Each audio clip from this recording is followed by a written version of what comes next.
Sveiki, mėly bičiuliai, su jumis sveikinasi Jaunimo naujienos.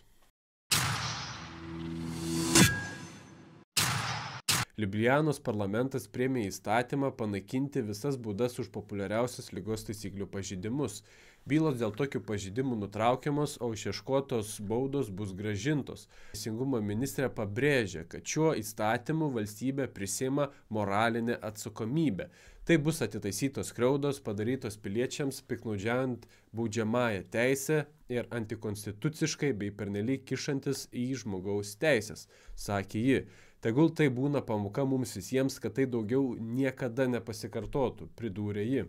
Anksčiau Slovėnijos konstitucinis teismas pripažino COVID ribojimus prieštaraujančiais konstitucijai ir daugelio slovėnų pyktis dėl ankstesnės vyriausybės vykdytos populiariausios ligos politikos prisidėjo prie jos pašalinimo per praėjusių metų rinkimus. Vyriausybės vadovas buvo kaltinimas pernelyg dideliais ir politiškai motyvuotais pilietinių teisių suvaržymais. Stebėsime, kaip viskas vyks toliau.